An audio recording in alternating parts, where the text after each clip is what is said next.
Oscar, great to have you on the show again. How are you? I'm very good, thank you. How are you? Yeah, I'm good. As you can see, it's an interview, about 15 minutes interview. To try to avoid copyright problems, because in Formula One channel is really strict, I will try to watch the interview in this small screen that you can see at the top of me here right now. Just below is the chat in case you would like to comment something during the reaction of the interview. But as always, the question is why I'm doing this live stream, why I'm reacting to this Oscar Piastri's interview. Well, probably you know me, you know my channel, and all the content I'm uploading here. You know that this year I am making a new Formula One video, long video about the 2024 season that is named as Docuedit Formula One 2024 season. In this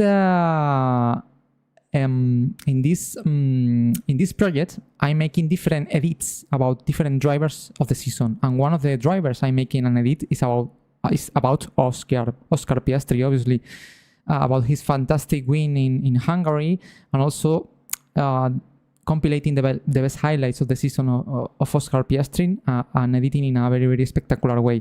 But for these edits, I need some kind of inspirational phrases and inspirational quotes from Oscar to include it in that edit.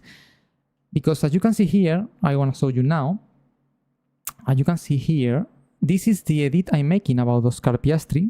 This is absolutely exclusive. It's the first time that I'm showing you that. So if you are watching this on live, you are right now the first person that you know that I'm making this edit.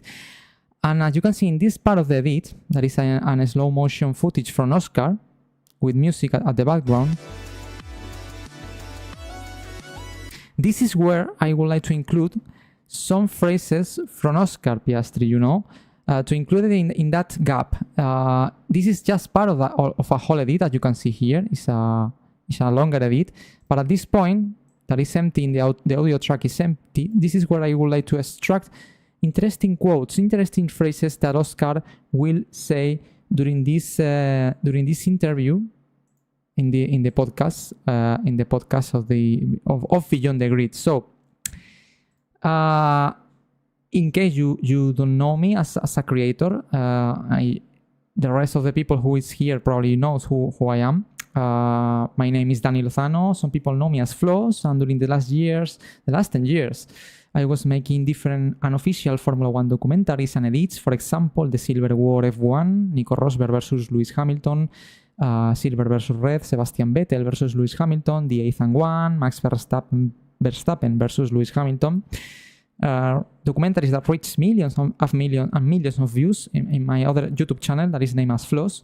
And in this channel, this is where I show you work in progress, updates about next edits I'm making, and also I teach you, I explain all tips and tricks I know as a Formula One video editor, and I explain to you these tricks, these techniques, in case you would like to create also Formula One edits. So if you really love my work as a content creator here on social media, this YouTube channel, I strongly recommend you to be subscribed. And also today, because I'm listening this interview not only to extract audio takes from Oscar for the edit, also in that way we will be able to learn more about the personality of Oscar Piastri, about how he approached races, how he approached his life as a racing driver. I think it can be a very interesting interview, not only from the editing point of view, also to get know a bit better to Oscar, a driver that is young, that is fast, and he surprising us, I think, last season and this season, especially in the last races where he drove exceptionally well, and is one of the stars of the Formula One grid, actually. So I think it's a very interesting interview. Let's watch it, let's comment it as well, let's react to it. And you can watch it here in the screen. I hope to avoid copyright problems. I hope I can avoid that, because I think this live stream will be very interesting. And if you would like to comment something in the chat, you can also do it, and we can discuss about this interview of Oscar, or whatever you would like to say about this interview. So let me drink a bit of water. And let's start. So let me place this here, and I think we are ready. No, so let's move on to the interview right now. I'm good. Pleased to be back at it again after, Yes. Yeah, nice to be after back quite a long racing. winter. Something very important to say. This interview was made, the interview, before the start of the 2024 season in March, something like that. So at this point, Oscar didn't even start the 2024 season, so obviously cannot talk about some things that happened during this season. But anyway, I think it will be interesting anyway. So let's listen it. And thank you for allowing us what I call backstage. We're in That's the okay. driver's room. There's What a goes lot on on- in here? Anything and everything. Naps, warming up, chilling out, crying if you need to. I think they are in the, as I said, in the driver's room, maybe in the MTC center or something like that, or maybe this interview was recorded in Bahrain in the hospitality or something like that, maybe. Everything that happens is in here. I've always wondered, you know, when you go to the grid and then there's quite a long period now before the race starts. Do you come back to your driver's room during that time? No. We go back to the garage Right. and talk to some of the engineers, but they've made it shorter again this year now. So there's actually not that much time. So there's probably not going to be me sitting on TV watching a jetpack fall out of the sky again, or anything like that. But no, I don't come back here in between. Do you have any pre-race rituals that take place in here? I'm thinking, do you know what? I'm reminded of Keith Richards from the Rolling Stones. Before he goes on stage, he likes to eat a shepherd's pie. Does Oscar Piastri have any slightly weird pre-race rituals like that? No, I don't. I mean, I think he's a very normal guy. I don't see him doing weird things. I do a warm-up before each race that's the same thing. Well, there's some small tweaks here and there depending on what hurts that day, but that's the only thing. Yeah, there's no shepherd's pies, there's no there's nothing special. I just jump in. You just jump in and do it, right? Jump in and do it, exactly. Well, Yeah, I think he's a very normal guy in that terms. This is something I like from Oscar. It looks a very normal guy. Beyond, he's a Formula One driver, a superstar. Actually, is known by millions of people. But the way he talks, the way his behavior on interviews, in general, it doesn't look like he's a racing driver. Sometimes, you know, he speaks with so much naturality, or he's so natural that I think I like so much the mood Oscar have in general. the last time I saw you before Bahrain was the FIA prize giving in Baku, where you were picking up your Rookie of the Year award. So clearly it went really well for a rookie, but just how do you reflect on your first year in Formula One? I think it was good, yeah. I mean, I would say there was quite a few weekends where I thought I could have done a better job. There was definitely some weekends where I left it saying, you know, I'm proud of that, and quite a few weekends in the middle where I went, well, I did some things good, some things I can do a bit better. So, on the whole, I was pretty happy with it, I would say. Getting a rookie trophy at the end of it was nice, but I mean, it's not really why I'm in Formula One, to be honest. But yeah, I think it was a good year. I think, you know, now that I've come back for the second year, I kind of realised just how draining a Formula One season is, and how much energy, you know, sort of management you need to do for yourself, and you know, taking care of yourself from that side. So I think already that's paying dividends, I hope. But no, I thought it was a good first year in F1, but certainly a long way from the ceiling of what I can do. Wow, that's interesting. Yeah, it's the first season of Oscar. I think was good, and it was good in general. Obviously, it was beat by Norris, I remember. But I like how the way he says that he's not here to achieve rookie trophies. He just wants to be world champion. That's why he looks a potential Formula One world champion from my point of view. Not only because of his skills as a racing driver, also for the mentality he has and the way he says things. It looks that he has so clear what he wants. This is something that I miss from Lando Norris a bit more, in comparison to Oscar. Lando Norris is beating more or less Oscar Piastri in general. This year is not so clear, but he's in front most of the times. But I like a bit more the approach of Oscar Piastri. It looks he has more clear what he wants, the dream, the target he wants to achieve. And the security or the confidence he's talking about, it's impressive, to be honest. Very, very impressive. Oscar, it does lead me to ask. You say there were some things where you felt you could have done a bit better. What kind of areas are we talking about? I think in general, there was probably two standout things. I think the consistency or lack of that I had last year was not exactly how I wanted it to be. I think I was quite up and down in a few weekends. So you're talking weekend to weekend or lap to lap? Weekend to weekend. Right.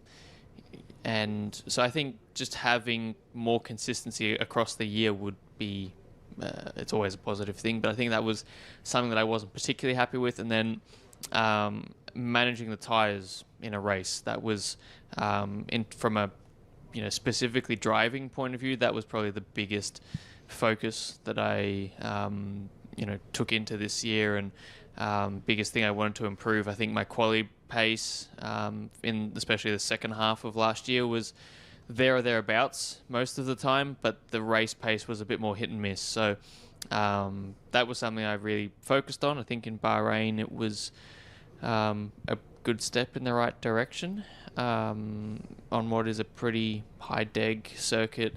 I felt like my tyre management was decent. So that was a big focus for me, and hopefully we'll give myself a few more races to see if I've really kind of turned it around. But I think it's been a good start on that front. Do you know all this?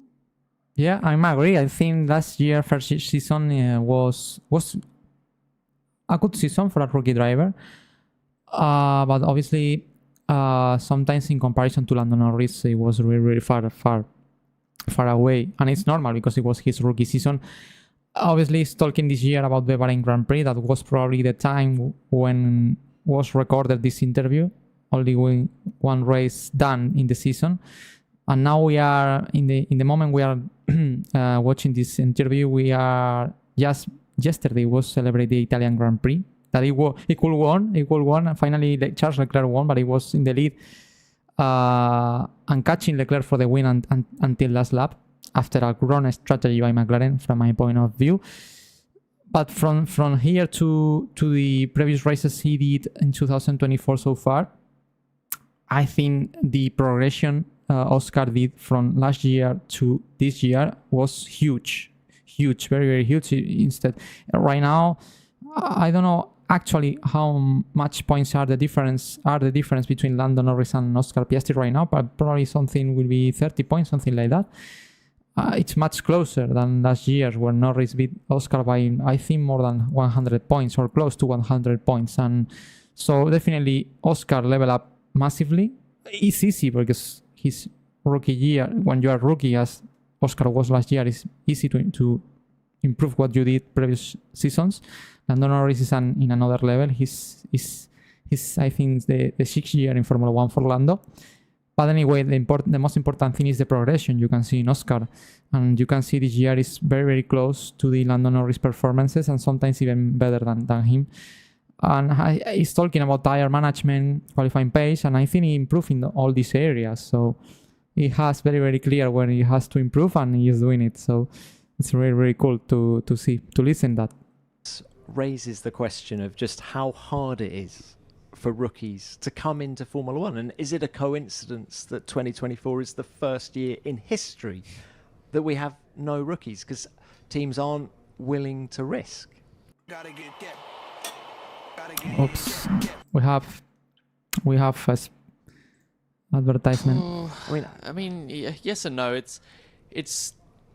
I mean, it is very tough. I think for me, like coming to F1, it's the first time I've raced against people that are so experienced in just in life, but in anything. I think in all my junior racing I did, I think the most experience somebody had was 3 years in the same category. And in my first season, Lando, who is not exactly old, he already had 5, or 4 going into his 5th. So that's. Norris started in 2019, 20, 21, 22, 23, 6 year in Formula 1 this season for Lando. That kind of experience, especially in the world of F1, really, I think, goes a long way. And I feel like already, I'm learning that. And I think everybody's at such a high level that, if you get things a bit wrong, everyone will pounce on you. And especially the people that have that experience, it's... they just have more experience of good and bad. And I think for me, with the limited testing that we have, you kind of have to learn things on the fly, which means having a few bad races here and there, which I definitely had. So that part is very hard. And I think trusting a rookie is not that easy. I think, McLaren took definitely... I want to hope a calculated risk on bringing me into the team, but there's always kind of that uncertainty on, firstly whether you're gonna survive in the world of F1. It's certainly not easy, and then whether you're gonna be capable and have that sort of room to develop over time as well. So I think it is very tough. I feel like more rookies maybe should be given a chance. I think it'll be interesting to see what happens to the 2025 grid. There could be a few new faces, but yeah, it will be. And he had no idea about that time because that was recorded in March 24, and actually we are in September. We have Oliver Berman driving for Haas next season. We have Jack Doohan driving for Alpine in 2025. We will have obviously Lewis Hamilton moved to Ferrari, and obviously Kimi Antonelli announced recently as a Mercedes Formula 1 driver. That is absolutely crazy. So 25 definitely we will have a lot of new faces, and it will be a super exciting season. I can't wait. Obviously I would like to know how it ends this 24 season first, but the 25 season, it will be absolutely spectacular. But yeah, Oscar, I feel you were particularly raw coming in last year because you weren't racing the year before. Yeah. You didn't do any Friday practices. Yeah. Actually, in hindsight, when did you feel fully up to speed? Whoa. We have too much advertisement. A week ago in Bahrain. I think, are we talking mid-season? I think even towards the end of the season. I think there was kind of 2 factors at play. I think probably about mid-season, I started to feel more comfortable and more confident. I think once you get a few results on the board, or even if it's not results, your teammate is your best comparison. So I think if you get a few decent results against your teammate on the board, or you get close even, it boosts your confidence a bit. And then mid-season there was a few good results, I think.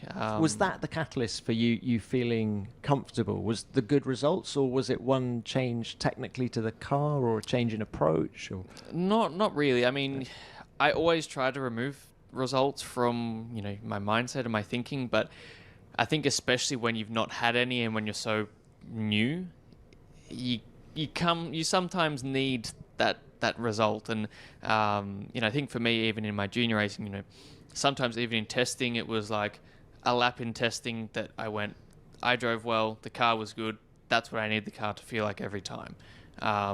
just those kind of things to anchor yourself on are very important. And I think Silverstone last year was definitely the first kind of place where I felt that genuinely. I think even here in Saudi, I qualified in the top 10. So in this interview we celebrated in Saudi Arabia.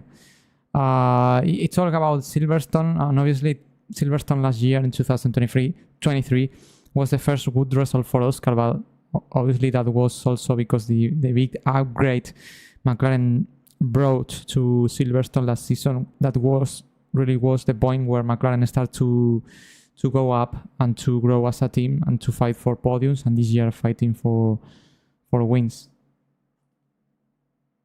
Let me reduce a bit the light. I said too much, I think. A bit better now. Let's continue. For the first time, and that was at the time a very big result for us and for me personally. So I gained quite a lot of confidence from that result. Even just getting my first points on the board in Melbourne, even if I was quite lucky, getting the points on the board was a nice box to tick. So that's very, very humble from Oscar to say that, because in Melbourne last year it was lucky because of the red flag at the end of in the final laps. It were a huge crash between Alpines. Logan Sargent as well was there, and at that time McLaren was one of the worst cars on the grid. And thanks to these accidents in the last laps of the Grand Prix, it was able to achieve points, and he recognized that. So it's nice. I think it really started to come together more mid-season, especially after Silverstone, like I said, close to a podium. I felt like that was one of my strongest weekends of the year, but that's where it took a bit of a turn for the better. But then the second half of the year, we had so many new circuits that I think we had like 7 new tracks in a row or something that I'd never been to. So what I'd gained in sort of comfort and experience with the car, I then lost again with experience of the tracks in the second half of the year. And that's really important to know, because obviously it came from Formula 3 and Formula 2. That is a category where they race mostly in European circuits. But that's true. After the European season that ends at the end of August with the Italian Grand Prix, after that, it was racing probably in Singapore, that it was never been. Before, it was racing in Suzuka, it was racing in Qatar, in Abu Dhabi. No, in Abu Dhabi, Formula 2, they have raced there. Brazil, in United States, in Kota, in Mexico, all these tracks, it was never been before, and obviously we have to take in count that what he's saying right now, that affect to his performance in the second half of the season last year. So that's very important to know, because some fans of Formula 1 fans or people in general normally don't see the whole picture. Normally they only see the results, but we have to take in count if the driver we are analyzing is a rookie, if he's not, if he's the best time he's racing in a specific circuit. So all this data, Formula 1 fans normally they are not looking to these numbers, and it's important to just properly how good or how much bad was a season from any particular Formula 1 driver. There was a few sprint weekends thrown in there, and that made life tricky as well. So it's a mix of things. Some sprints, yeah. The first few sprints were fine to me. Great. Spa was great. Qatar obviously was very good. Qatar won the sprint race, I remember. His first win, let's say, this is not a win because it was winning the sprint race. For me, this is it's not a Formula 1 race, it's not a Grand Prix, but he won. So yeah, I think he likes sprint races. But Austin and Brazil struggled a lot. So having that lack of experience or lack of practice time definitely ate away, and it wasn't a linear progression. There was some weekends in the middle of the year that were, I thought, very strong. Some weekends towards the very end of the year that were some of my worst, I would say. So it was kind of up and down through the whole year, and part of that was probably being tired. It sounds very boring, but just getting to the end of the season, all those flyaway races. That's the first time in my life I've done that much traveling and experiencing it firsthand. So, how do you make that easier? I mean, I think even just experiencing it the first time, when you've not lived it before, you don't know what you're getting yourself into. So I think even now, having just experienced it and knowing what to expect again, it puts your mind a little bit at ease of you survive through it, obviously, but that's the first thing. And then you obviously try and work with the team, with your trainer, whoever it is, well, all of the above, to make things as easy for you as possible. Are you going to change your travel plans this year, or is it just an acceptance that when you first land in Vegas, you're going to feel rubbish and let the adrenaline take over? I mean, there's always that side of things that you can't get around. Jet lag, you can try as hard as you like, and there are certain things you can do to help, but you're never going to fully fix it, especially when you go to Vegas and you don't see sunlight for 3 days. Wow, that should be crazy. Jet lag, the different time zones almost every week, especially at the end of the season for Formula One drivers. It has to be absolutely crazy. That's something we don't see because we are not in their daily lives. But yeah, to be a Formula One driver, I assume you have to be prepared for a bad sleeping, That is sadly, well, these guys are very, very young, so I think they can cope with it. Really doesn't help. So, those little things will get looked at definitely and scrutinized. My sort of scheduling, commitments, all of those kind of things. My training leading up around those events, trying to fit that in such a busy schedule is not easy, but necessary. So just all of those little things you kind of need to keep on top of, which, maybe got a bit overwhelming at points at the end of the year. Oscar, necessary to take a break. Yes. As well. I mean, did you down tools over the winter and not think about Formula One for a few weeks? Definitely, yes. Yeah, I went home to Melbourne for 3 weeks, which was nice. Saw my family, saw my friends. I have to say the winter break felt like it was very short. It came around, Bahrain came around quick. And I know I'm not the first person to say that either, so... He's criticizing maybe the calendar. He needs more 3 days. Yeah, I think it's too short, the period of time. They end at the final week of November ends the 2023 season. And when was the first testing days in 2024? And some kind of middle of February. But before they went to the headquarters of McLaren. To go to the presentation of the launch of the new car that was, I think, at the end of January or the beginning of February. So probably they only had 3 weeks off, as he said. And even for Oscar, it's harder because he lives so far away from Europe. That is the place where most of the events are celebrated. He is living in Melbourne, in Australia. So even for Oscar, it will be even harder to, this change and this life as a Formula One driver. It was long enough to get a bit of a break in and just take some time to reflect as well. It's been last year was so different to the 2 years I had before that. The F2 season I did, we had 8 race weekends versus 22 last year, and the 2022 I didn't have any race weekends. So that was definitely a very different experience in terms of all the traveling, especially all the flyaways.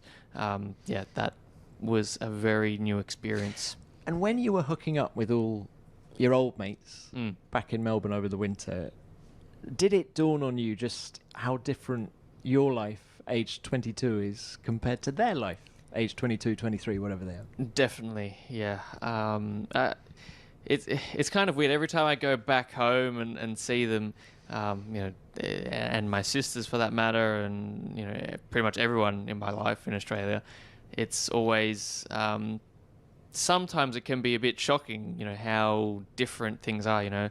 Some of my friends there, I'm used to spending time with them after school or in the school holidays.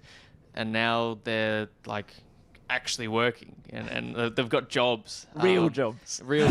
So and like even just scheduling that in as well, it's kind of like, oh, can you catch up like today or tomorrow? And it's like, oh, I've got work. I'm like, oh yeah, I forgot that exists. So yeah, like it's nice to go back and see him, but it is. There is some logistical challenges with trying to see people when you don't work a 9-to-5 job. But no, it's always nice to go back and spend that time with them, and just spend time with old friends and not think about F1.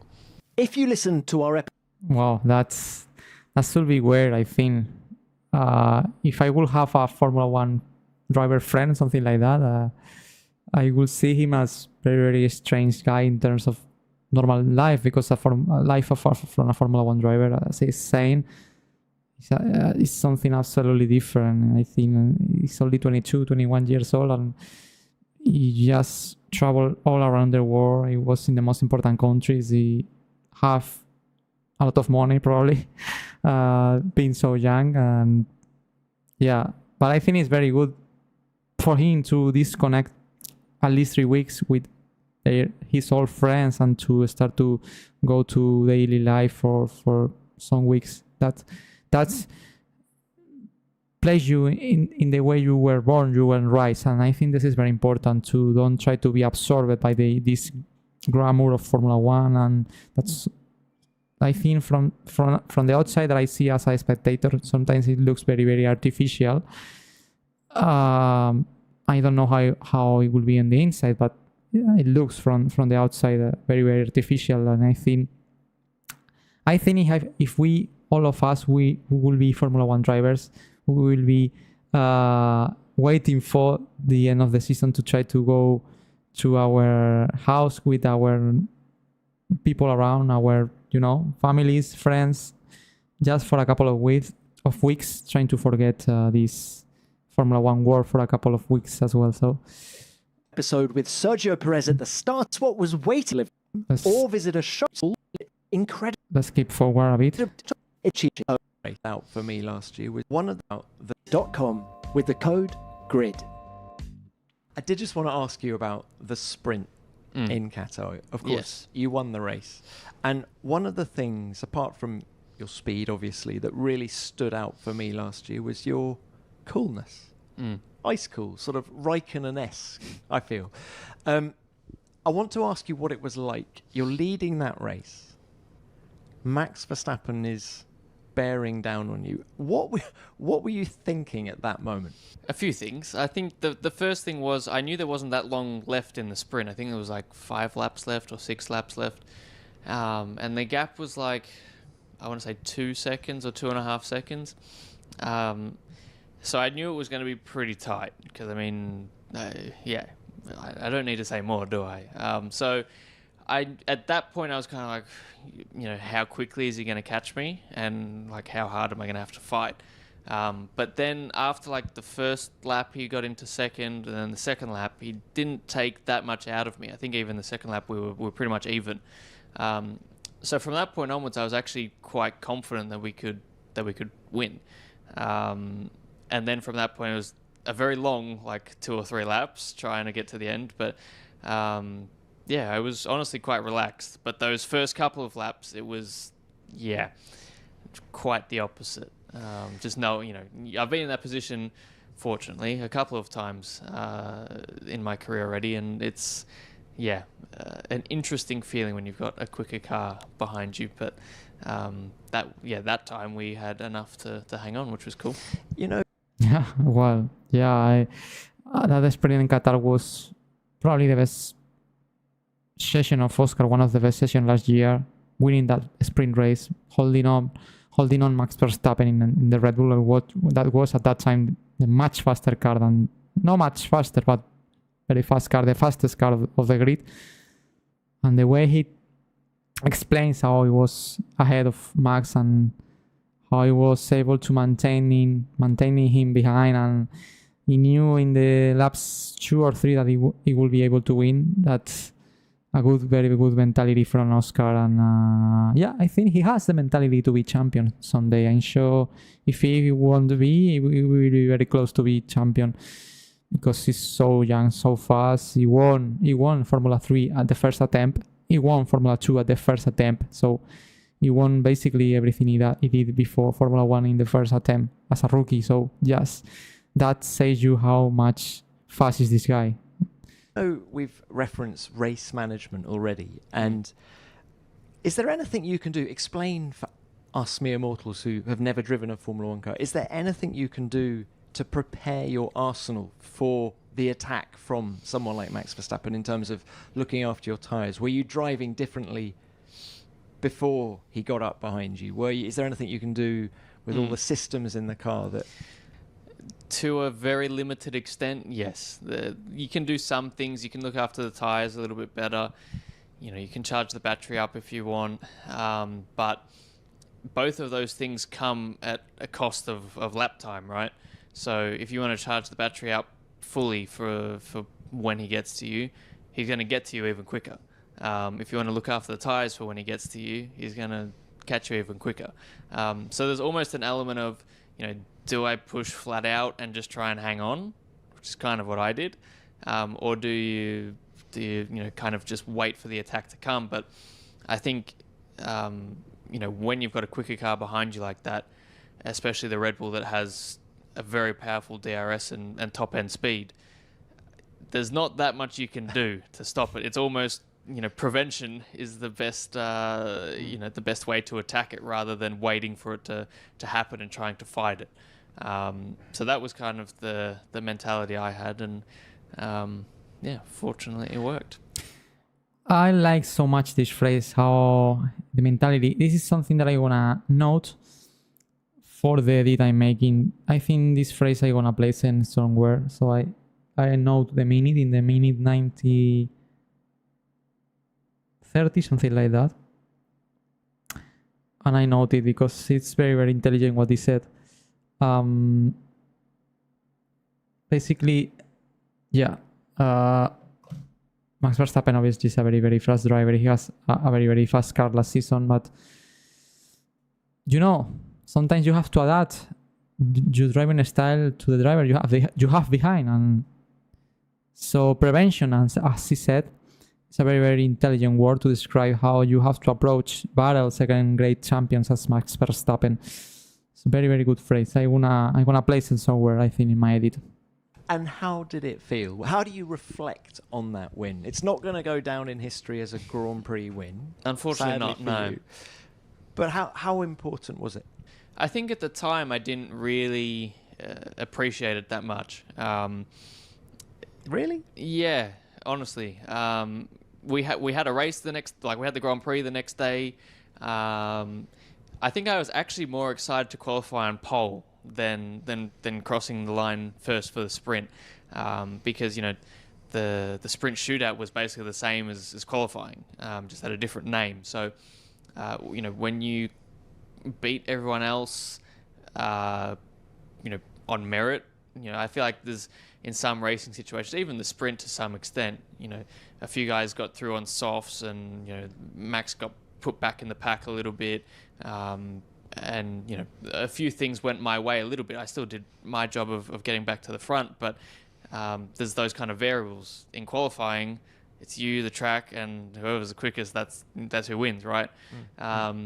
So I was very happy about that part of the weekend. The sprint I was certainly happy with, but I then knew I had the Grand Prix the next day. So I don't think it was till after that weekend, and probably even into the off season, where I went, okay, that's pretty cool. Like, I was one of 2 guys or 3 guys to beat Max for the whole year, one of the 2 non-Red Bull winners, even if it wasn't in a Grand Prix.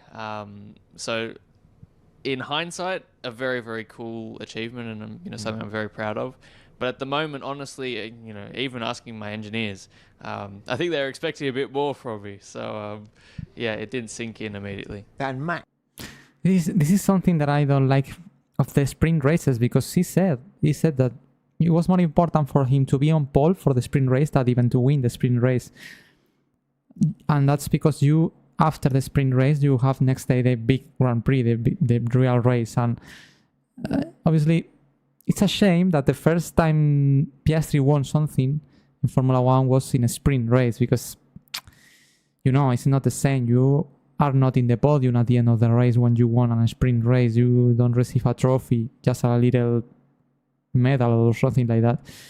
And it doesn't feel like a win, That's why, fortunately, this season in 2024, he was able, he finally won a Formula 1 Grand Prix in Hungary, with polemic, with team radio orders and something like that, but he won at the end, and he received the trophy. He was played the Australian national anthem, a proper Formula 1 win. But anyway, at that point, when was recorded the interview, the biggest achievement, to say in some way, at that moment was the victory in the sprint race. But it doesn't feel like something great to achieve, And he's saying in the interview, this is probably one of the worst parts of the sprint races, that at the end it doesn't give you the feel of that you are winning something important. Me as a spectator, I'm thinking that, and they are thinking the same. He said, Oscar Piastri, something similar to what I said. Damn it, did steal the headlines that night, didn't he? Yeah, bit selfish. You couldn't have waited the next day to win the World Championship. I think Lando actually said it stole my thunder a little bit, but I was okay with that. I was happy with the win anyway. Look, what about Lando? You seem to rub along, at least from the outside, very well together. Is that the reality? Yeah, I would say so. We certainly work well together. I think we're always pushing each other to be quicker and quicker, which is what you want as teammates. And is it a completely open door policy here at McLaren? Yeah. Everything everything on his car you can see, and he can see on your car. And I mean, sometimes we ask each other questions about how we're driving or what we felt and stuff like that. Oh, come on. Is it tempting? To what? To say something that's not true. No, of course not. Problem is the data doesn't hide anything. Yeah, exactly. The data doesn't lie. So I mean, we share everything from that side of things. So I think we work together really well, and I think last year I don't know at this point of the season if they keep doing the same. I assume yes, but at that moment, from the outside it looks that their relationship was very good between Oscar and Lando. Probably actually now it's a bit more tense, especially because of the great overtake maneuver Oscar Piastri did yesterday in the Italian Grand Prix, passing Lando in the outside on the second chicane in Monza. That was an amazing overtake. It should be painful for Lando as well, but I think this generation of drivers, I think they are a bit different. From my point of view as an experience watching Formula 1 for more than 20 years, than the relationship teammates had in the past. I think this new generation, for what I saw, what I feel watching races and interviews and challenge between teammates, it feels like they are not friends, obviously, but they are like more connected, sharing more things. That's what I feel. And in the case of Oscar and Lando, it looks in that way. But obviously, if things get more and more close in the championship battle, probably they will suffer in terms of F1 friendship, because it's a matter of time. You are fighting for a world championship. We saw in the Silver War, Nico Rosberg versus Lewis Hamilton, that they were friends, very, very, very good friends, much earlier than to be in Formula 1, since they were very young. And his relationship was absolutely destroyed when they had the opportunity to fight for a world championship as a teammate. So I hope not happen the same with these guys, because I like so much the personality of Lando Norris. I like so much the personality of Oscar Piastri. I think they are a very good two. They are a very, very good two guys. But let's see what happens at the end of this 24 season if things gets a bit spicy. I'm certainly not going to take credit for the turnaround that we had, but I like to think that the way that me and Lando worked together, helped boost everyone in the team a bit. And we've always had very similar feedback on what we want from the car. So I think from an engineering point of view, that makes life a bit simpler for the engineers, especially if they're at a bit of a crossroads of, two different paths. It's nice to have the same or roughly the same feedback. So from that side of things, I think we've always gotten along well and worked together. I think outside of that, we always get to know each other better and better with more time. So, I feel like we get along well. And when you look at his data, where is he particularly strong? Oh, that's a very interesting question. I mean, it's not just one specific area or specific thing. I think just I would say the biggest thing is that he's always there. And even if there are mistakes, he's very good at minimizing the amount of time you lose from that, I would say. So there's not one particular thing that I clearly go he's mega here or bad here. It's chops and changes each weekend kind of thing, but he's obviously very quick. And your team boss, Andrea Stella, when he came on the podcast, I felt like I was being given a lesson in how to go motor racing, because he just was so articulate. The passion was obvious, but also I found myself just agreeing with everything he was saying. It's, that makes sense. That makes sense. Does that help you?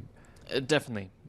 I mean, I think Andrea's been incredible for the team, not just for me, but for everyone at McLaren, like all 1,000 people, literally. So he's been great. I mean, you touch on his articulate language for a second language, and sometimes he says stuff that I kind of go, do I even remember what that word means? So it's very impressive. I mean, he's very impressive in general, and I think the culture that he's built in the team. Sorry to interrupt, but how would you describe that culture at McLaren? I mean, first and foremost, performance driven. I think there's no stone left unturned. We all try to get performance from everywhere, and Andrea is very much a driver of that. But I mean, just in every way, from a motivation standpoint, it's pretty incredible the leadership is able to show, and sometimes even just keeping it simple. Just having clear goals with what we want to do, not overcomplicating things, and staying sort of true to the goal. That's the one of the biggest things. So I mean, we could do like a whole series on Andrea, but he's very, very impressive, and I'm very happy that he's leading our team. I from my point of view, I think one of the main reasons because McLaren is very, very strong right now is because Andrea Stella and all things he brings to the team. A very experienced engineer. He was a lot of time in Ferrari with Fernando Alonso. He has a lot of experience in Formula One, and him along to Zach Brown, they are two fantastic persons to create a leadership under a Formula One team as McLaren. I think if you want a successful team, you need drivers, you need good engineers, fast drivers, and obviously a good let's say director in the technical area, also in the operations. A very good team principal as Andrea Stella and Zach Brown. Obviously, the success, at least a quarter of the success McLaren is getting right now, it's because of these people. I'm sure of that. You talk about goals. Let's talk about 2024 now. What are they? What are the goals? I think for me, let's see if he says to win the first Formula One race. I can keep working on the things that I want to improve from last year. That is ultimately the biggest thing. I think trying to aim for podiums or wins or... Almost. You wanna win, Oscar. You wanna win in Hungary. I'm coming from the future, and you wanna win there. or points, whatever it might be, is always... it's not very productive, I don't think. I think if you've got, Bahrain, for example, we didn't have a car that could win. So if I had to set my sights on trying to win the race, and I finished 8th, I'm only going to leave disappointed there. So, whereas, on the flip side, I went into that race wanting to work on how I manage the tyres and, be able to look after them and not dig off massively. And that I feel like I achieved pretty well. So, those two different perspectives for the same finishing result completely changed the way you think about it. So, I left that race feeling very happy. And, I think if I can keep doing those kind of things, regardless of where we finish, of course, if you get a trophy at the end of the day, it always makes you feel a bit better. But I think knowing that I've improved or done a good job, that's by far the most important thing. And then if as a team we're in a position to score a podium or hopefully eventually score a win, then of course you want to try and do that as well. And you will be able to do it. And McLaren will have a car to win races. And yeah, it's, as I said before, it's very, very good. The mentality Oscar Piastri have, how much clear he has things. He's not frustrated. He knows what he wants to achieve with the tools he has in every moment. He looks so mature. Most of the champions have this quality. They look so older in comparison to the age they have or they are. In the way they think, in the way they speak, in the way they reflect about things. They looks like 10 years older than they are. So this is, I think, a common quality you see to Max Verstappen, to Lewis Hamilton, to Fernando Alonso, even people that is young at the moment when they are on the peak of performance, but much older in the mindset they have. I feel Suzuka might be the acid test for this car because clearly you go incredibly well there in your first visit last year, front row and everything. I did a podium in Japan in 2023. But in 2024, I think it was not so good race for him. I think he finished 7th, something like that. I remember because I was editing the Oscar Piastri edit and I was finding footage from most of the races from Oscar, and I did some edits about the Japanese Grand Prix when he clashed with Russell at the last chicane, and it was not the best race for Oscar this season in Japan, in Suzuka. Obviously, the McLaren at that time, at the first 5 races of the season, were much slower than the McLaren we are seeing now. Totally different. Feel that? Are you going to enter the Japanese Grand Prix going, okay, we're going to find out where this car is relative to last year at least? I think Suzuka, again, will be, like you said, a good test. It's got a bit of everything. The tarmac is quite unique, almost in some ways a bit like Bahrain, or certainly it was last year. A lot of high-speed corners, but again, some very slow corners, which in the past haven't been our friend. So if we can be quick around there, I think that would be a good test. But yeah, to challenge Red Bull, even on some of these different circuits, I think is still going to be very tough.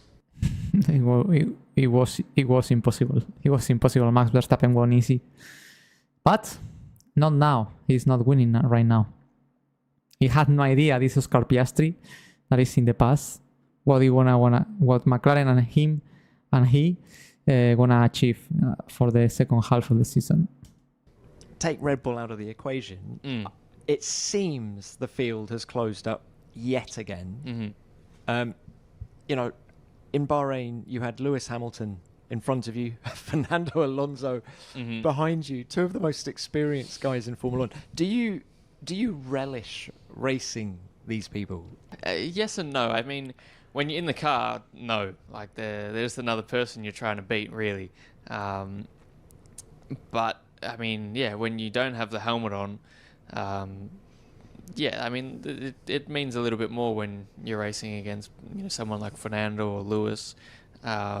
just because of the history that they have and the success they've had in the sport. So it is pretty cool, definitely. But when you're on track, honestly, they're all the same. In terms of interesting phrase, I want to note it. I think all the drivers say the same. They respect the legends on track, but when they have the helmet on, it's like they are a different person. And I think it's the way you have to be in Formula One to try to be champion, something like that. Because, you know, if you want to be champion, you have, and you are afraid of the driver you have behind, it's not a good signal, you know. And that's what he's saying, in other words. Wheel-to-wheel combat, are they doing different things to other people? I mean, I've crashed with Lewis a couple of times, so yeah, and I feel like both of them weren't particularly my fault, but I don't know. Maybe he just doesn't like me, but I mean, not massively different. You know, you kind of know, you know, with that much experience, you know, that they're going to put the car in the right place, the strategy that they're going to, you know, work with their team is going to be good. So you know from that side of things, it's always going to be, you know, you've got to be on your A game trying to beat them. But I mean, there's also kind of the mentality of, you know, you can't treat them any differently, and you can't, you know, sort of have that that prejudice, because then you're going to race them different. You might race them a bit softer, you might race them a bit harder, both of which can be bad. So you kind of just have to treat them as somebody else. And I think now that I've been in F1 for a year, it's much easier to do that. Certainly, I think Saudi here last year, I think I lined up alongside Lewis on the grid. And I remember someone showed me the start graphic after the race, and I was like, damn, I'm in my second F1 race alongside Lewis Hamilton. Like, last year I was watching him line up on the grid, and now I'm sitting alongside him. Like, that's pretty damn cool. And when you... That should be crazy. When you are a Formula 1 driver, to be alone to a legend like Lewis Hamilton starting the race, you know, should be crazy. You know, you have probably alone to you maybe one of the 3 best drivers of the history or something like that. Is, you know, it should be crazy. Do have an incident, let's call it that, with someone like Lewis, do you talk about it afterwards, or is that not how you guys roll? Yeah, no, I mean, yeah, the couple of times Lewis and I have had incidents, he's been very good. I mean, the one in Monza, he came up to me straight away and shook my hand and said sorry, which, you know, you don't get from everyone on the grid. The one in Vegas was a bit of a 50-50, but we you know, spoke about it. We certainly weren't angry or pissed off at each other. We just sort of spoke about it, and, you know, what we were trying to do and why it went wrong and stuff. So yeah, from that side of things, has been cool to talk to, and yeah, you certainly don't get that kind of respect or discussion with other people. And wow. Yeah, this is something that I like so much for Lewis Hamilton. In the video that I will upload next Friday, I will talk a bit about Lewis Hamilton, and I will show you some things about the Docuedit Formula 1 2024. And Oscar confirmed it as well. Lewis, every time he has an incident with someone, he goes quickly to try to solve it with the driver, to discuss about it. And, you know, this is some of the reasons why Lewis Hamilton is a great champion, not only because he's fast on track, for things he does on outside the track. And Oscar Piastri is confirming it right now. When you think that they've done more than 300 Grand Prix, that's a level of respect as well, isn't it? Exactly, yeah. I mean... can you imagine yourself doing that? To a rookie? Yeah. I don't know. But I if he wants, probably, yes. the talent he has is so huge that he will be here 10 years if he wants, I'm sure. He wants to stay here 10 years. Actually had, I think it was Mark actually who said to me after Monza,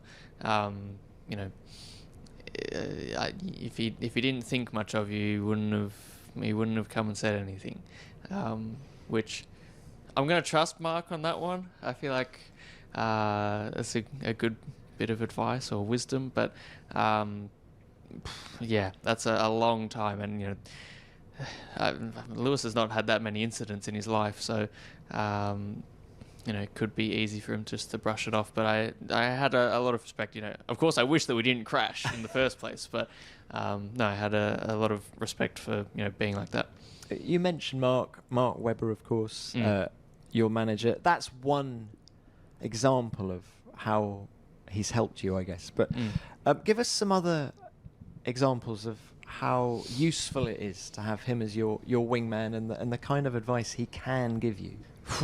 Mark Webber, that was a very, very good driver, Australian driver as well, that he was racing in the 2000s until 2013 was the last year he drove in Formula 1 for Red Bull Racing. He was teammate of Sebastian Vettel. He was able to fight for a championship in 2010 that he lost in Korea in a very, very painful crash he suffered. Probably he lost there the possibility to be world champion.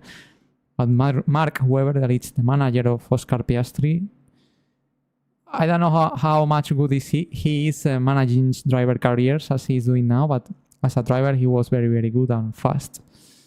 In case you have no idea who is he, just check some of the races in Red Bull Racing, for example, or previous seasons that he was in, I don't remember, in Williams? I don't remember where he was before Red Bull. But anyway, he was a very, very good driver.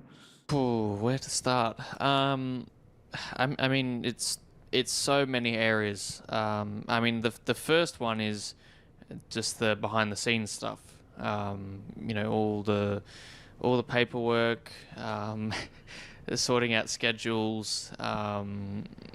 Just making my life as simple as possible. But anyone could do that for you, right? Anyone could do that, but Mark has lived it through my shoes before.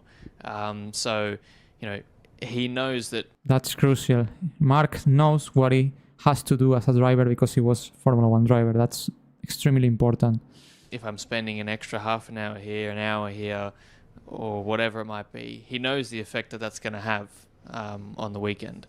If I have to go into the weekend with distractions from something else and whatever's going on, he knows the impact that that's going to have because he's been there himself. So having somebody that's done that, been a driver themselves, had a long career, had a successful career, that in so many areas is incredibly helpful. So that side of things is very important. Even from a team point of view, he's been in a championship winning team in F1, in WEC, in sports cars before that. So even just kind of the mindset and mentality he brings from that side of things is very insightful and very useful. And even still now, he comes up with questions for me that I haven't even thought about sometimes. So he definitely is, just as sharp as ever. And from a driving point of things, he's, on it, trying to help me, or in some cases, point out where I'm going wrong or whether I can do something different or better. So it's just so many areas that he's invaluable for. This is an advertisement from. Well, that's very, very cool to listen as well. I figured out right now how much important it is to have not only a good team behind, also a good manager, people around to you that manage your career. It has to be so important, even more than the fact to be a driver. I think if you are with the right people, you probably will success earlier, or probably you will have the possibility to success. So, well, let's throw it forward to the home GP. The home GP. For those people watching on YouTube, we can see Oscar's helmet in the background. I believe it's going to look different for Melbourne. Is that right? It is going to look different for Melbourne. Can you give us an exclusive? What's it going to look like? Take that helmet and, I mean, apart from the sponsors... It's going to be very different. It's going to be very different. Cool. So... Oh, I didn't remember the helmet. It's beautiful. Kangaroo, Australian kangaroo with the trees. Yeah. I like the colors as well, orange and blue, that I assume is some kind of Australian flag simulation. And also the circle that is simulating the sun rising up, I assume. So pretty nice, pretty cool. I've seen it. I think it looks really cool. So, so yeah, I'm looking forward to showing it. You scored your first ever points in that race last year. What would it mean to finish on the podium at home in the park where you used to play when you were a kid? Yeah. Where did he finish? I think if Australia finished, I think 4th, because Lando was 3rd and was Ferrari 1-2. Carlos won the race because Verstappen suffered the mechanical issue. Leclerc was 2nd, Ferrari 1 and 2, and Norris was in the podium. So probably was 4th. Oh, it should be painful. Just one place to be on the podium in his home Grand Prix. Maybe next year he has the chance. Yeah, it would mean a lot, definitely. I mean, I think Albert Park's had one unofficial or temporary podium before Daniel got disqualified in 2014. And of course, Mark got on. I remember that. Daniel Ricciardo was in the podium in the Australian Grand Prix 2014 season, the first race ever in the new V6 turbo era. He was disqualified because I don't know why, some kind of technical infringement, something like that. But so you remember that very well. Probably was there on the circuit at that point, but he was very, very young. Probably had 12 years, something like that. Piastri at that time, something like that. On the podium. Mark got on the podium, but he didn't finish on the podium. That was back in 2002 when exactly. he finished 5th. So it would mean a lot, and I think if there's one race on the calendar that you want to do well at, it's always your home race. So yeah, of course, I would love to get on the podium there. We'll see if we're competitive enough to do that. By the way, I will be racing this weekend in my gaming channel in the F1 24 career mode with Williams in Melbourne this weekend. Floss F1G is the name of my gaming YouTube channel in case you would like to take a look. Floss F1G, I will be racing in Melbourne. Let's see how it goes. Little advertisement here. But if we are, then, I mean, even if we're not, I'll be doing my best to try and make it happen. And the family's coming? Yes, everyone will be there, which is cool. Is your grandma going to be there with her Lamington? With her Lamingtons and rumballs, probably, yes. Can you explain for non-Aussies what a Lamington is? So, a Lamington is kind of like I want to say it's like sponge cake, kind of. And it depends a bit on the Lamington, but it's like sponge cake with a bit of jam in the middle. And then it's rolled in like cocoa or like something, but it sticks to the sponge. Looks tasty. And then it's rolled in coconut, so it's very nice. And she delivered for the whole team. Yeah, so that was a different thing. She delivered. They're called rumballs. Okay. What's that? They're like, it's a specific type of biscuit. I forget what type of biscuit. But you crush it up, mix it with condensed milk and cocoa powder. You make it into a ball. If you're an adult, you put rum in it. My grandma's never put rum in it because, I mean, they were a childhood treat, so responsible. But I personally think they're better than Lamingtons. So she made a bunch of them. She made like hundreds of them for the team, and they were all gone within about half an hour. How's the production process going? Is she on? I haven't checked in. I should, but I'm sure they'll be there in bulk. And you have some of the Aussie cricket team turning up. Mm-hmm. Yes. Nathan Lyon, Usman Khawaja, and Alex Carey. Am I right? I think so. I need to double check, but yeah, there's definitely some of them coming, which is very cool. And it reminds me of when you were in the nets last summer during the Ashes series. Yeah. and looking pretty tidy with the bat. I've got to give it to you. I mean, I'll be honest with you, that was probably the best I've ever batted in my life. Yeah. You look very relaxed. I had a few good ones. I mean, Nathan Lyon was bowling very slowly to me. Yeah, but he was putting a lot of spin on it. I'm sure he could have tried more. So you were wearing jeans, actually, and anyone who's played cricket will think, how's that working with the box? I did actually think that so I didn't have a box. I mean, I didn't have any kit with me, so I wore Nathan Lyon's actual match kit, which was quite cool. A bit sweaty, admittedly, but I definitely don't want to wear his box. No, definitely not. So yeah, he was taking it easy on me, but that was honestly probably the best I've ever hit a cricket ball as well. So yeah, I won't be taking on that challenge anytime soon again. But being honest, I have no idea about this sport, so I cannot talk about it. Clearly, from seeing that footage, do have a look on YouTube, everybody listening, if you want to see Oscar hitting a cricket ball very cleanly.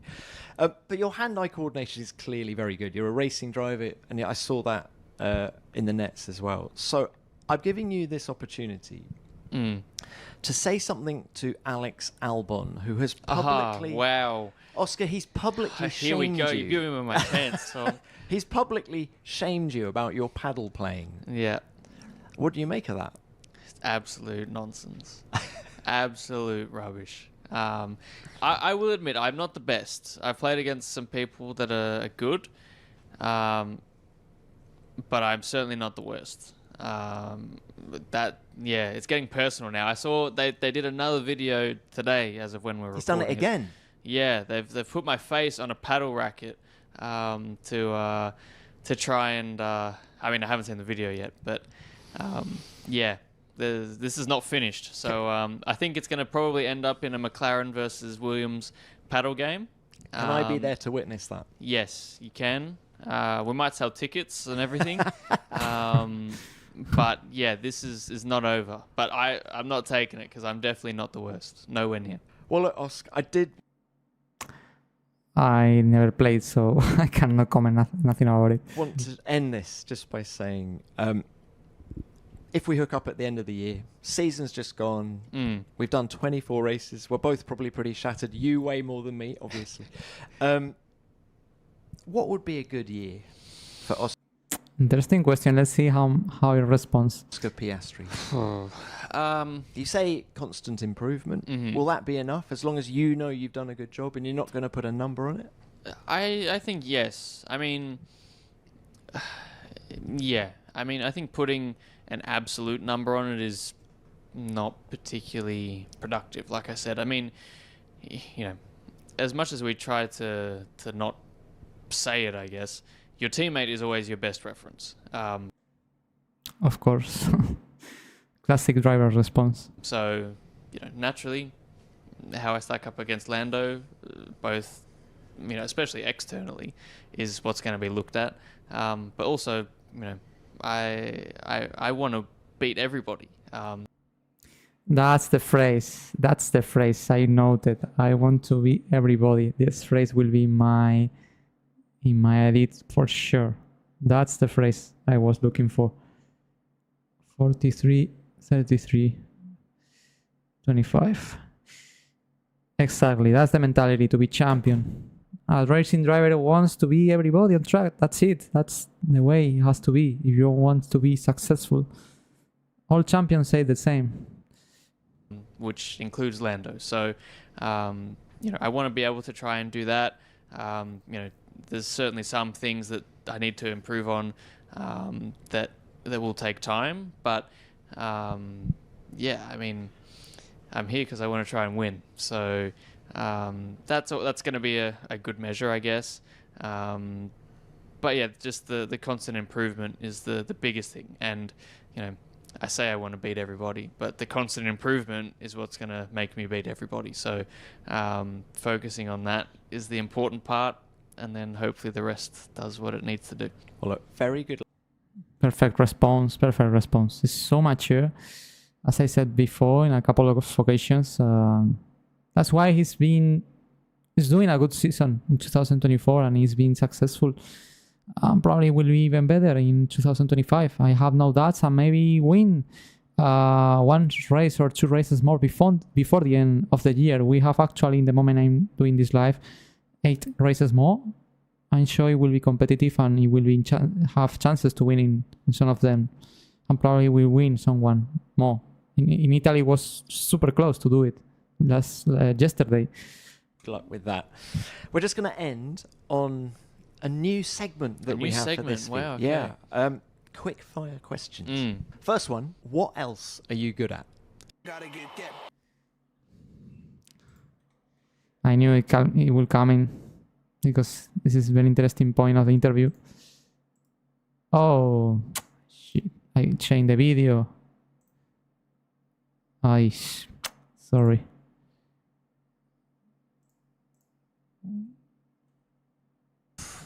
Just firstly how quick he was, the sort of style that he had as well.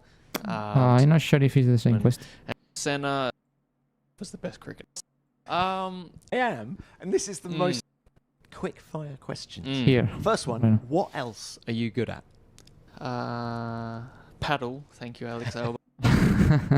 One. What else am I good at? I like to think I'm not a terrible cook, actually. Lamingtons? I can't cook lamingtons, no, but no, I'm not a good cook. I feel like you should ask everyone this question. This is really funny. I am, and this is the most difficult question for anyone to by ask. far. I mean, we spend so much time trying to be good at driving race cars that it's absolutely normal. I mean, since they have 3, 5, 6 years old, fighting to be Formula 1 driver or racing driver in general. They don't have much time to focus into be good in something else, I think. At least for what another F1 driver said. The racing life, they absorb them so much time in life, and he's only 22 years old. I mean, he has time enough after Formula 1 to be good in somewhere else. So I understand most of the drivers have difficulties to say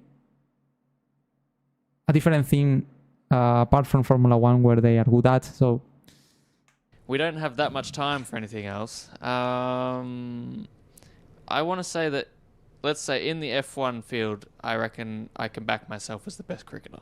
Which racing driver, dead or alive, would you want to be stuck in a lift with? I mean, someone who can fix the lift, ideally. That would be good. I don't know, probably Senna. I've spoken to Alain Prost before, so I think he's out of the running because I've already spoken. Probably Senna. I think Jackie Stewart would be. I mean, I've spoken to Jackie as well. And you could be stuck in a lift for a very long time and not run out of conversation with Jackie. What is it about Senna? I mean, just firstly how quick he was, the sort of style that he had as well, but also like just the way he went about racing and like trying to improve the sport as well. Yeah, I think that's kind of why I'd want to be stuck with Jackie as well. The way he was, of course, successful, but improved the sport, to in some ways what it is today. Jackie Stewart did a lot of things for the safety in Formula 1. He was the promoter, one of the first person that alert to Formula 1 that the sport should have to be more safety and trying to implement safety let's say rules in tracks, in cars, in everywhere. Jackie Stewart was one of the drivers who first indicate that Formula 1 should be a bit more safe. And it surprised me that Oscar Piastri would like to know more about Ayrton Senna, because I understand for drivers like Fernando Alonso or Lewis Hamilton that when Ayrton Senna was racing, they were young and they were kids and they were idols of Senna because they were living in the same era than Senna. That's normal, but for Oscar, that he was born in 2000, I mean, 8 years after Senna death in Imola.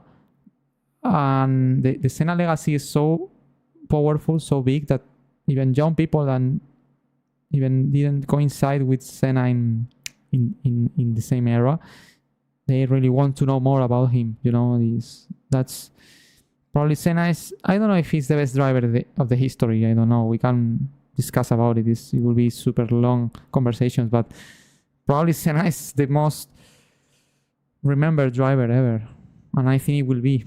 I have that feeling. Well, let's see what happened with Lewis Hamilton. I think Lewis Hamilton will be one of the drivers who will be really remembered 10, 20, 30 years later, I'm sure, and after his death as well, I'm sure of that. That would be very cool to learn about. I see you as more Prost than Senna. I've had that before. Maybe that's why you... Yeah, maybe, because it's a bit more cold, you know. Oscar is a bit more cold. At that time, Prost versus Senna, Prost was like, you know, the cold person and the calculator machine, to say in some way, and Senna was like, you know, the fireman, the aggressive driver, you know. You want to get stuck in a lift with that? Maybe, yeah. I mean, I've also met Alan and spoken to him at good length a few times. So I'll go with Senna just to see what he was like. Who would play you in a film? I don't know enough actors. Let's go Brad Pitt. Of course, right? Brad Pitt. Because of the film he's making. Or Tom Cruise. Right? Exactly, one of the two. All right. Who is the coolest person in your address book? As in, like, in my phone? Or... Yes, sorry, you probably don't talk about an address book. No. Sorry, I'm showing my age. Yes, that. In my contacts list? Yes. Okay. Rephrase the question next time, Tom. Yeah. I mean, probably Alan Prost. I feel like that's a pretty cool person to have the phone number of. Well, 4 times world champion, yeah. Who would be your first guest if you hosted a podcast? As in from the grid, or Can be anyone. anyone? Alex Albon, so we could have a paddle match and settle it once and for all. No, but that needs to be on video. True. A podcast. It will be fun to have this podcast. These are hard questions. It's This funny, is way harder than interview. Because I've taken you out of your comfort zone, right? We're not talking. Got no Formula idea. Yeah. These are questions I've never thought about. Who would I want as a guest on a podcast? Okay. Sports star, politician, explorer. Michael Jordan. Have you watched The Last Dance? I have. No idea. I've watched The Last Dance. Yeah. I mean, just to know. Michael Jordan said. Firstly about him. I mean, I kind of have a rough idea of him from Netflix now, but oh yeah, Michael Jordan, yes, I know. I saw The Last Dance as well, super good series as well. Just to know like what it was like. I mean, from like the first thing, what it was like to become, like what he had to do to become that successful, what it was like being that successful, and like how do you deal with being the most famous person in the world? Like that was, I mean, I have a very minor appreciation for what it might have been like, but that was, from some of the stuff I've watched in The Last Dance, that was next level stuff. So, yeah. And no one can teach you about how to deal with that. So, yeah, that's probably a question I'd ask. How have you found the fame thing? It's been cool, definitely. You're still at the cool stage. I'm still at the cool stage, yeah. Sometimes, like, the hardest part is saying no, because like you don't want to let anyone down or say no to signing something or taking photos, but it does get to a point where like I have to go do things and do my job or whatever it might be. That's honestly the hardest part about it. Do you know what?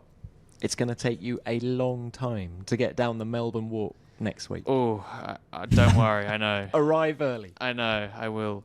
I think I timed one last year or maybe the year before. I think it took me half an hour to walk. I don't know how long it is, but it's like 50 meters. Wow. You have to be so patient, I assume. Yeah, 100 tops. Yeah. So, yeah, I will be there bright and early. Well, Oscar, thank you so much for your time. Good luck in Melbourne. Good luck for the rest of the year. Well, that's it. That's the interview. Was nice to know a bit more Oscar. I note some interesting timestamps where it said interesting things that I will include as a phrases, as a quotes in my edit. The edit I'm making. Remember that I'm making an edit about Oscar Piastri. That's why I was listening that interview. I'm gonna place at this point some of the phrases he said in this interview that I was listening with all of you. And obviously I will show you a bit of this edit as a work in progress soon, and that's why I want to show you something about it, because before you would like to know maybe where I will publish the Docuedit, this series with the edit of Oscar Piastri and the rest of the drivers. So I will try to publish at the end of the 2024 season, at the end of the year, and my main YouTube channel, that the name is Floss. But you actually can watch work in progress about these edits that I was working on, not only about the Oscar Piastri edit. You can watch actually some previews and work in progress about previous edits I'm making for this project, about Carlos Sainz, about Charles Leclerc, about Oliver Behrman, Lando Norris, soon about Lewis Hamilton as well, and also I will show you parts of this edit of Oscar Piastri. That's why I recommend you to subscribe first to this channel, and immediately after that I strongly recommend you to let me show you, go to let's see, go to my channel, the channel you are right now, and let me show you here. Well, this is the live we are actually. Go to the playlist that I'm create for the Docuedit Formula 1 24 season. In this video series, you have a section that the name is Developer Diary. Developer Diary is a video section where I show you work in progress about previous edits I was working on.